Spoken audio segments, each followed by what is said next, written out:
Welcome everybody to Save Our Shifts Day Shift Episode 6. This one's called The Bitter Truth, and it's all about DIY bitters.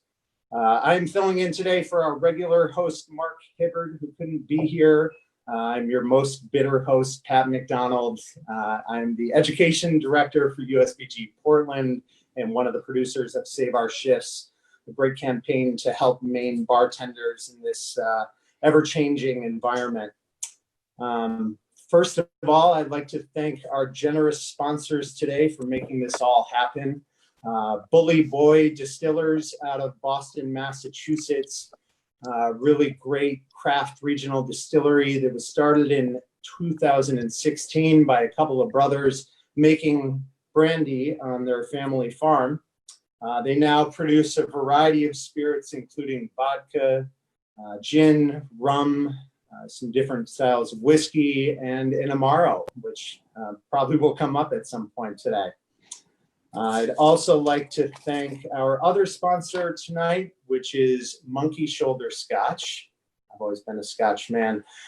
This is a great blended malt whiskey utilizing a blend of Speyside malts. So it tends to be a little smoother in flavor. Definitely not your grandfather's blend.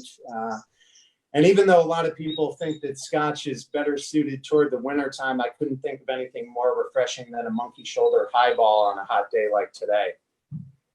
So thank you again to the sponsors for making this happen today. Our topic, once again, is called The Bitter Truth. So we're going to be talking about a variety of things related to bitters, flavoring agents, base spirits, bittering agents, sourcing ingredients, and everything in between. First of all, I'd like to introduce our panelists today. We have Michael Gatlin joining us today from Maine Craft Distilling, where he's the tasting room manager. He's also one of the founders and owners of Owl and Whale, a really great local company that produces varieties of syrups, shrubs, and bitters. So he's going to lend a nice, unique perspective to this conversation. We also have Matt Sherwood, also known as the Colonel, General Manager at Blyth and Burrows. Hey, Matt, how you doing, man? Next joining us is Alex Pauley. He's the bar manager at the Knotted Apron in Portland. Spent a few nights behind the bar with Alex at Bram Hall back in the day. And last but not least, my good friend and fellow bartender, Guy Streitburger of Chaval. Nice mustache, Guy. Thank you. I can't get enough of it. It's hot you know topic. You're never going to be able to shave that now, right? I know. It's a shame. Cool. All right. So thanks again, guys, for joining us. I'm going to jump right into it. And my first question today on bitters is for Mike Gatlin. So, we use the term bitters a lot, but what exactly are bitters? I've heard it best described as being the salt and pepper of cooking. So bitters are the essence and the spice of a cocktail, the old-fashioned cocktail, which is spirit, sugar, water, bitters. So it gives an extra zing to the blended spirits that you put in a glass. It's a spice rack. That's why I like to have a whole lot of bitters behind my bar. There you go. So obviously, bitters are providing not just bitter flavor, but a variety of flavors and spices and aromas to a drink. But I think, you'd be well suited to a secondary question for this as a bitters maker. How does one go about making bitters? We use pure grain alcohol, and that's the foundation. It macerates the ingredients the best. Almost all of our bitters contains gentian, which is a root similar to ginseng, but more stringent, more bitter. We use a lot of quassia, which is an exotic bark. Use that for the cranberry bitters and a few of the other that I want more citrusy tones for. We use a lot of cinchona also, which is where you get quinine from tonic syrup. Those two together, gentian and cinchona, will go a very long way in creating a bitter foundation for your bitters. After that, there's common spices or baking spices, your cinnamon, clove, anise, allspice. And we do a lot of dried fruits in ours as well. Orange peel is a big flavoring agent that we use. It gives it a lot of balance to the bitter. Most bitter companies use sugar to complement the bitterness that you find in like Amaros and certain popular brands of bitters. We use no sugar. We get the sweetness from mostly dried fruits, citrus peels, and sometimes tea. But we add no residual. We add no actual sugar to our bitters. So you mentioned that you use a high proof neutral grain spirit. Now, there are some bitters on the market today that are glycerin based, which is not an alcohol base. It might be better suited to, the mocktail clientele or somebody who's a teetotaler or not drinking at the time. Can you explain to me a little bit about the difference between an alcohol base and a glycerin base and why someone might use glycerin over alcohol? Glycerin used to be cheaper. Now, not so much. Being in the hand sanitizer game, glycerin just is impossible to find right now. It's glycol, plant-based. So definitely anybody who has a very strict no alcohol policy is going to want to have a bitter made from glycerin. From my experience, the companies that use glycerin they're not very bitter. They're a little bit more flavor additives, so to say. If you use like a peach bitter, you'll find that it's got a lot of sweetness, a lot of peach flavor, but it doesn't provide a lot of bitterness to it. Because glycerin isn't as well suited for macerating and drawing out some of the astringent properties of barks and spices and roots and so forth, flowers, fruits. So it's been my experience that the alcohol-based bitters are way more bitter, way more potent. And really, when you're talking about a few drops in, say, a 8 ounce, 6 ounce cocktail, 3 ounce cocktail, it's still below 0.5%. It's like not using vanilla flavoring in your batter or whatever. It's minuscule for a mocktail. So that sort of leads to my next question about when you're making your own bitters behind the bar, because I wanted to dive into that a little bit. Sure. Matt Sherwood, this next one's going your way, buddy. I'm curious if you guys have some of your own bitters behind the bar at Blyth and Burrows, and when you're building a base for your bitters, are you using neutral spirits, or do you sometimes use like an overproof aged spirit like a rum or whiskey for the base? And when would you do one versus the other? Well, that's a good question. Right now, we don't have too many bitters per se that we're using house-made in cocktails.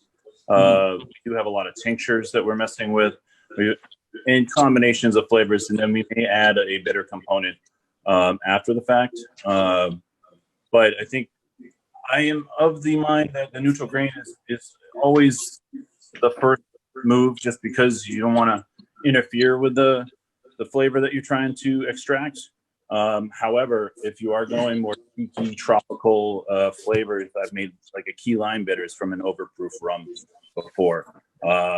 Plantation overproof, even the new OFTD, which may be a little rich, but Gosling's makes a nice 151 and Cruzan.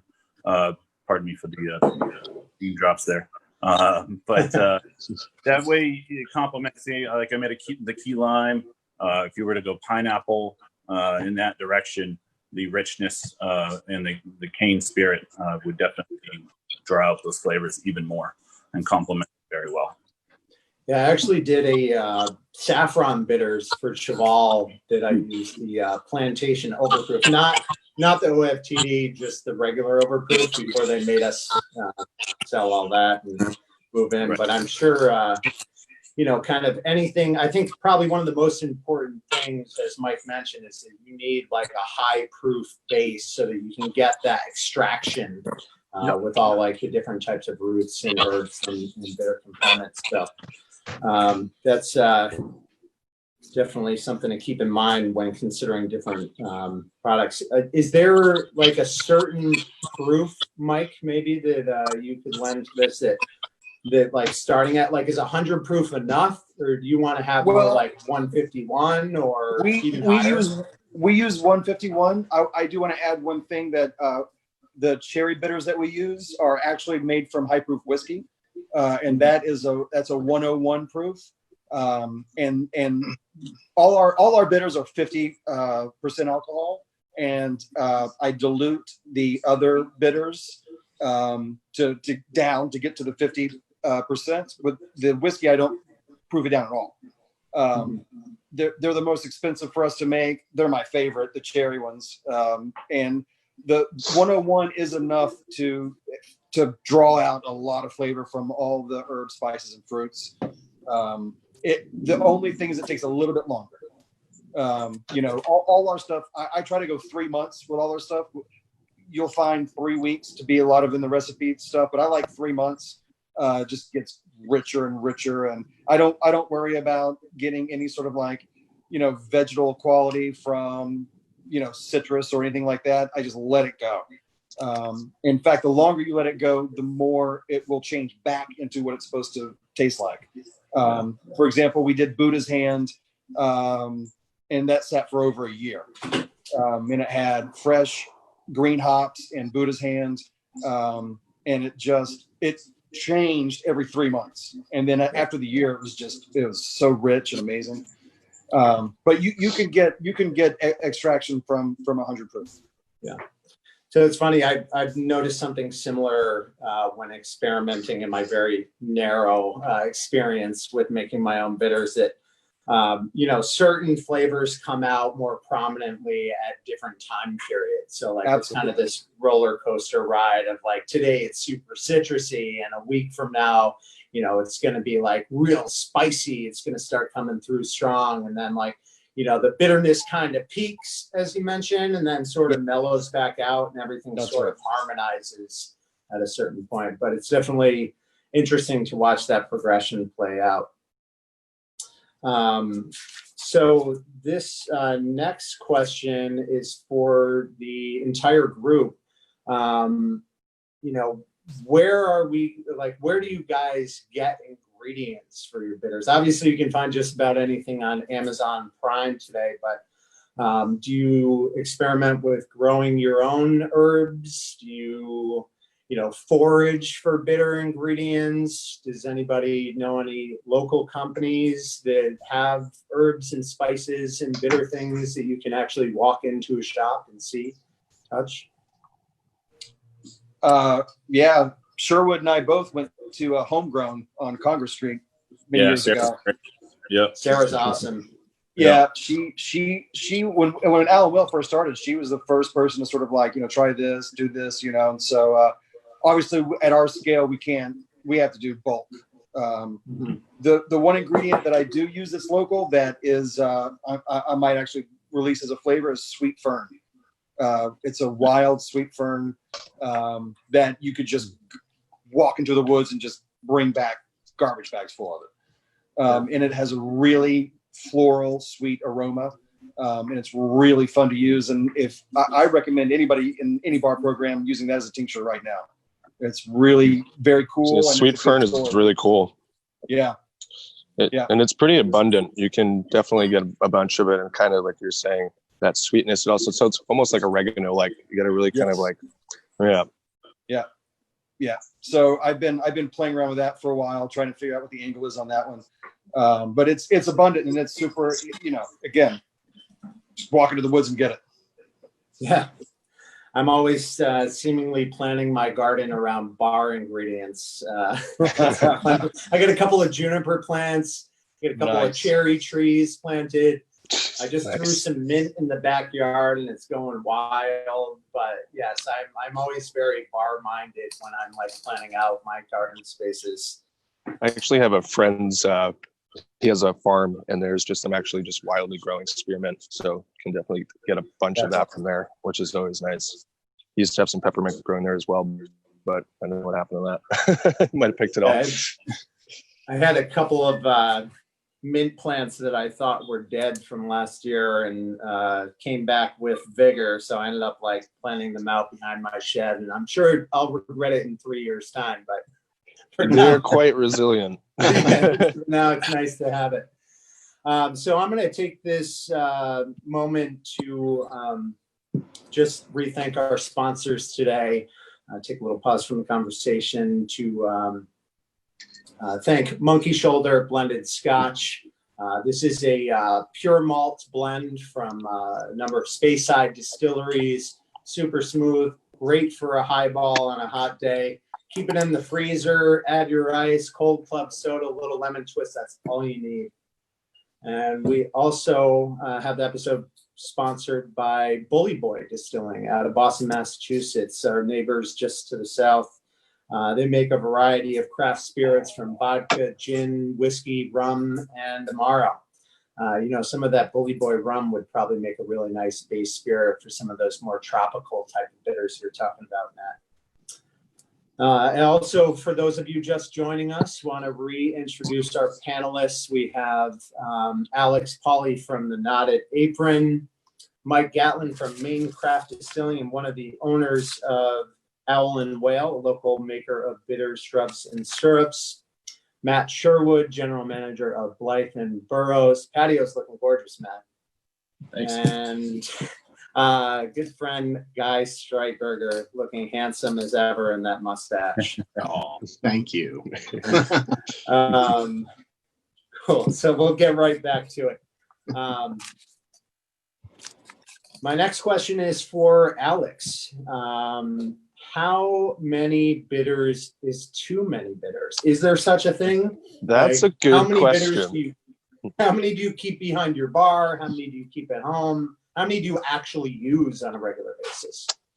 I always find myself having a trusty go-tos that I feel kind of just even the playing field in many different drinks. They just kind of have a nice roundness to it. I really enjoy using Boker's bitters a lot. Actually, it kind of has this like almost cola, chocolatey, orangey kind of thing going on that I feel that plays a lot really well with a lot of whiskey drinks because I like whiskey. So kind of steer towards like Manhattan Spirit Forward style drinks, or say like a Rusty Nail, throw some Monkey Shoulder in there as well. Good to go. But I don't know if there's such a thing as too many just in possession, because I mean, that's the wonders of them. They're so diverse, and something that can be so similar in a base profile might actually be so extremely different. Yeah, and in a drink, it's nice to mix and match and like find that perfect little balance. Like maybe that one drop, that two drops, and maybe it's three different things in there. And some people kind of say that might be a little overboard, a little over the top, but it's really kind of fine tuning and dialing in those very specific flavors because they'll draw them out. They'll attach onto certain things, citrus notes or like the vanilla notes from barrels and stuff, and draw that out, put that more to the forefront. Personally, behind the bar, I think I have, trying to think, maybe about 8 to 10 bottles right now, just varying that I've gotten over the years. At home, I don't have too many right now. I've enjoyed the beginning of summer. But yeah, I don't think there's too many. So I don't think that's possible, personally. I mean, some may argue, but. So when some of us with a little more gray hair first started in this business, there was maybe maybe 2 bottles of bitters behind the bar. Your classic Angostura aromatic. Yeah. Maybe you were lucky enough to find a bottle of Peychaud, that New Orleans style, more anise forward, bright red bitters, and like the Holy Grail was a bottle of orange bitters. But now, there's so many options, so many flavors, even like, there's probably a dozen companies making one particular style of like Creole bitters. And this one can go out to everybody. Like, what's a bitters that you can't live without? Like, what's one that you really have to have? I mean, absolutely Angostura. It's backbone of a lot of drinks. All right. the classic. Besides Angostura, Yeah, I was gonna say, yeah. I'm particularly fond of gin barrel orange bitters. Personally, I like to use those over kind of just regular orange bitters at times, just because it has that added element and that unexpected little pop that you wouldn't think you'd normally get. No, the one I've been rocking at home for a few years now is Dash Fire's orange bitters. So they're bourbon barrel aged orange bitters, and pretty much goes great in anything but old fashions. Scotch old fashioned. You want to rock that monkey shoulder. Play very nicely along with that. They also make a Chinese bitters. I believe it's a little tamarind, mandarin kind of flavors going on there. Mhm. Out of sight. Guy, you got one for me? I don't have a specific, something that's like a floral. Give me any sort of, in addition to like the Angostura or the Peychaud, give me something that's like a bright, light, floral based kind of bitters, and I'm good to go. I'll use it in everything all the time. Well, lavender bitters or something. Yeah, a little Yeah. like chamomile, lavender, something like that, and it plays nicely in a lot of different things, especially for the summertime. And Mike, you have I think you mentioned a nice kind of seasonal new bitters you guys are doing at Owl and Whale. Well, our newest is eucalyptus, but my all-time favorite that we do is sea smoke, which is it's a smoked sea salt. So anything with any kind of syrup in it, any kind of sweetness, the salt and salinity in it, which I really like to use in cocktails, really just opens up all the flavors. It dulls the super sweetness and brings a lot more depth to just about every cocktail. So that's the one that at my home I have the most of.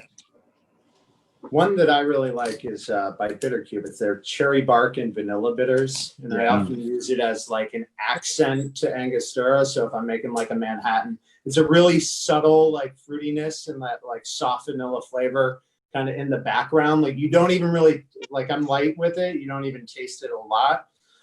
But like once it blends with the Angostura, I think it's a really nice flavor profile. Which actually brings me to my next question on blending bitters. And this one's for Guy. So we used to work together at Ginkgo Blue, and we had a couple of house blended bitters. I don't think we called them house blends. I think we just said like house orange bitters. Can you explain to me like what are the benefits of blending your own bitters and why do that at all? Well, with some of the orange bitters, I think that's what we were blending at the time, was the orange bitters. Some can be a little too aggressive, or a little too bitter for some applications, or some can be a little too sweet. For example, one of the bitters that we were using definitely came through like a little too sweet, a little too like muted. Probably the fee. I think it was the fee. Like and originally we could only get the fee in that anchor. Yeah. So giving that a nice little blend helped out. And then I can't even remember if we were able to get the Regans in. We did 3, and that was like, we also wanted to stretch the Regans because I think we were paying an exorbitant price on Amazon at the time. It was before it was in the state. Yeah. Yeah, they weren't here. So we're like, well, we can't afford to really just use Regans. Yeah. You know, how do we get creative?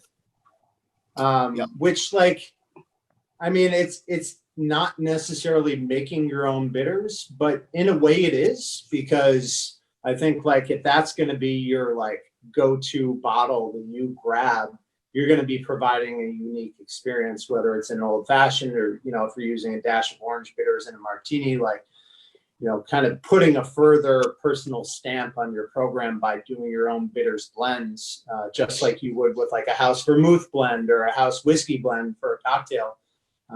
Blending bitters is another way to kind of like make things your own. Do you remember, Guy, what kind of vessels we were using for bitters? Like, did we actually have special bottles with dash tops and stuff back then? Or I think we were reusing dash tops. Like, Okay. yeah, it wasn't like we were buying things on Amazon at the time. We were basically reusing probably droppers of bitters that we had purchased before.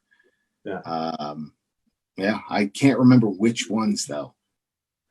So a good place to kind of pick up some local, and support locally. They aren't necessarily produced locally, like dash bottles, but Vina's in the Old Port in Portland has all the kind of cool mixology tools. Steve Corman was very eager to be on our topic today, but he had recently done a night shift video for us. I was like, we got to share the love, Steve.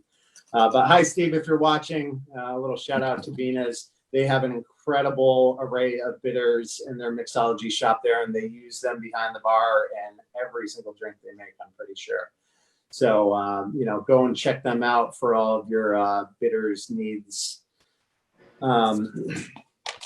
The sort of last question I have to you guys would be about the differences between bitters and Amari. And so, Mike, you touched on this a little bit when you were talking about how you make bitters before. Obviously, one of the differing things between bitters and Amari would be the application of sugar. But what else, like what other differences are there between like your typical aromatic non-potable bitters and like a sipping Amaro? And this one's for the whole panel. I think a lot is base difference is what you're using. If you're using a neutral grain spirit and more of like almost like an infusion kind of versus, which would be more in line with bitters versus like, for instance, like Fernet Branca is, I think, what's a brandy base or grape base. And then Fernet Michaud from Portland uses a neutral grain spirit as their base. I think you find more with the Amaro and Amari, it's typically something with a sweeter base, almost kind of like a fortified wine type deal. Do you guys ever swap bitters for Amaro in a cocktail? Like, will you use an Amaro in an old fashioned instead of Angostura? Yes. Yeah, 100%.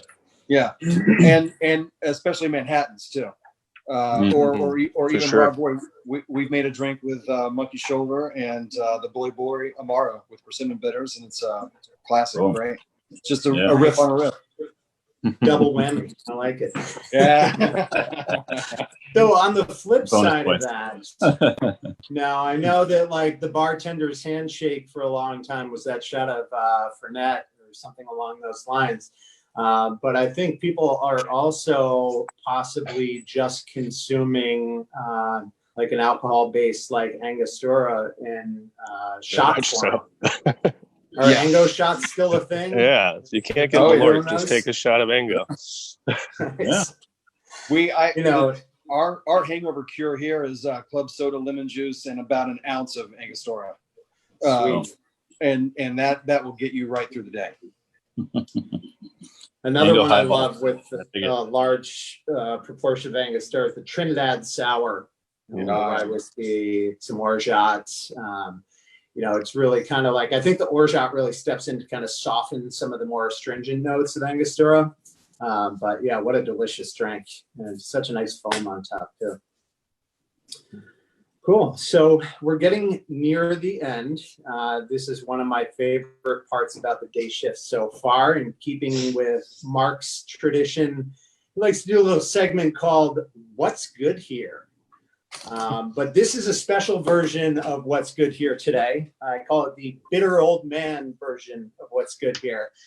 Since most of us, with the exception of Alex, are bitter old men at this point. So, I think I'm on my way. Yeah, you'll be there soon enough. So the idea behind this is somebody comes into your bar, they have a menu in front of them, but they don't want to look at it. They want to talk to the bartender, and they want to know what's good here. But we're going to tailor this a little bit to the bitter concept. So my first one's going to Alex. Let's say I'm at your bar. I've had too much to eat. I just came from big dinner, at the table. I pony up to the bar. I'm busting a gut, and I'm like, all right, what's good here? What's good here? Busted up, pronied up, had too much to eat. Well, trying to give you a little digestive action, get those juices flowing. Maybe hit you with some of that Bully Boy Amaro and just some soda and some lemon. Get you nice and light, nice and flavorful, and maybe get you on to dessert or another cocktail. All right, this one is for Mike Gatlin. I hate anything sweet. Okay, I'm a bitter hound. I don't want anything sweet. I'm the guy who says no simple syrup in my Tom Collins. You know, I just want lime juice in my daiquiri. What's good here? The drink on our menu right now is a Dr. Fauci, which is club soda, gin, Capoletti, and a lot of bitters. It's refreshing, and the bitterness is a ride from start to finish, and the sweetness is barely there, only there to temper the bitterness a little bit, and will not make you regret ordering it because of the sweetness. All right, next one's coming at you, Guy. I probably had a little bit too much to drink, and I got the hiccup. I had the hiccups. I'm sitting at your bar. I can't get rid of them. I'm holding my breath. I look like I'm going to pass out. What's good here? I mean, there's the classic, which is just the Angostura sugar lemon. Like that is definitely the fix of all fixes. So can you explain that for people who have never done this trick before? Because my experience is the only hiccup cure that actually works behind the bar. Yeah, sure. It's a slice of lemon. You literally going to soak that in some Angostura and coat it in some sugar. And you're going to bite on that like you've just done a shot of tequila. And that is going to fix your hiccups. They are gone, completely gone. Like every single time it works. Yeah. It's a magic trick for those insane. Of you out there. Yeah. All right. And the last one, this one's going to you, Matt Sherwood. Curveball for you. I hate bitters. Okay. I don't want them in my Manhattan. I don't want them anywhere. Prove me wrong. What's good here? Well, I got just the thing for you. One of my go-tos is actually a riff on a last word.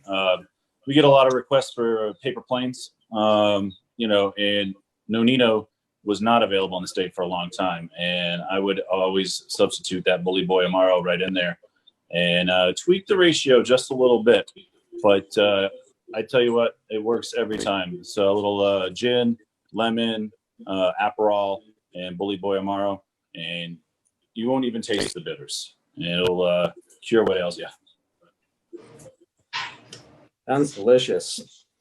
Well, thank you all for joining us on the panel today. I want to, again, thank our sponsors today, Bully Boy Distillers out of Boston, Massachusetts, and Monkey Shoulder Scotch for producing this very special episode of Day Shift for Save Our Shifts. Tune in next week on Tuesdays and Thursdays for more content from Save Our Shifts in the Portland USBG. Thank you, everyone, for watching, and thank you guys for your time. Thank you. Thanks, guys. Great to be here. Right on. Cheers. Cheers. Good to see you guys. Yeah.